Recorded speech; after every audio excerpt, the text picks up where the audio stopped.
अस्सलाम वालेकुम दोस्तों, कैसे उम्मीद है खैरियत से होंगे आप सब।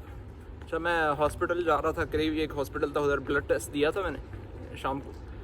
तो अभी घर में बैठा हुआ था, कल भी जाके ले सकता था, तो मैंने कहा चले अभी चलते हैं। खाना खाया हुआ था, मैंने कहा चले साथ वॉक भी हो जाएगी। पहले ही निकला हूँ, मैंने कहा कार निकालूँ, तो उसके बाद जहन में आया चले चलते हैं, तकरीबन 1-1.5 किलोमीटर बन जाएगा, तो वॉक भी हो जाएगी अच्छी खासी। क्योंकि नॉर्मली वॉक मुश्किल हो जाता है बहुत, क्योंकि जहाँ भी जाना होता है कार निकालते हैं, क्योंकि दूर ही अक्सर जाना होता है, करीब तो कहीं हो नहीं, वरना पर्पसली वॉक करनी पड़ती है बाहर निकल के। तो अभी जा रहा था, मैंने कहा चलें ले लेते हैं वो भी, और साथ आपसे बात भी हो जाएगी। तो ब्लड टेस्ट दिया था मैंने HbA1c, जो 3 महीने बाद 3 महीने की शुगर चेक करते हैं ब्लड में। वो शुगर अल्हम्दुलिल्लाह है तो नहीं इस तरह कुछ, लेकिन फिर भी मैं हर 3-4 महीने बाद चेक करता रहता हूँ। थोड़ी सी ऊपर जाती है, फिर थोड़ी एक्सरसाइज करता हूँ तो नीचे आ जाती है।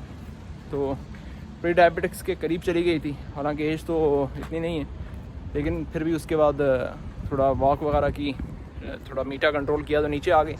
मतलब मैं सबको ये बोलता हूँ कि एटलीस्ट आप चेक करते रहें तो कुछ अरसे बाद, तो क्योंकि आप चेक करते हैं ना तो आपको आइडिया होगा आप कहाँ पे। क्योंकि मेरा एक दोस्त है पिछली कंपनी में पाकिस्तान में, तो उसका एकदम मैसेज आया, कहता है कि मेरी जो है ना पाँव कट गया।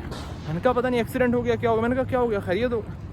जब कॉल की तो पता चला कि वो पाँव में ज़ख़म हुआ और इतना ज़्यादा ख़राब हो गया कि उनको काटनी पड़ी। जब उन्होंने शुगर चेक की तो 400 से भी ऊपर थी रैंडम शुगर, तो वो रहती उतनी थी, उसको पता ही नहीं था। चले हॉस्पिटल जा रहा हूँ, मिलते हैं आपसे बात।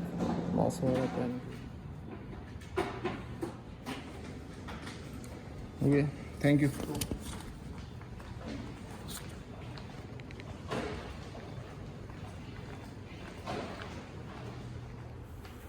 चले जी, आ गए। मास्क वगैरह भी नीचे कर लिया। अंदर जाने से पहले मास्क और उनको मोबाइल में उनकी एतराज़ एप्लीकेशन है वो भी दिखानी पड़ती है। तो शुक्र है रिज़ल्ट तो बस सही है, प्री डायबिटिक से नीचे नॉर्मल रेंज में। हालांकि इस मरतबा आम वगैरह का सीज़न था तो काफ़ी खुला हाथ रखा हुआ था। बाकी अच्छा, मैं आपको बता रहा था कि वो दोस्त था मेरा, तो उसका पाँव कट गया क्योंकि उसको पता ही नहीं था। सडनली वो शुगर इतनी स्पाइक कर गई। तो उसके अलावा भी कई लोग हैं दोस्त जिन्होंने सडनली चेक करवाया इस तरह, मतलब उनको सडनली पता चला, उनको रियलाइज़ नहीं था क्योंकि एज काफ़ी कम थी, 30-35 के बीच में।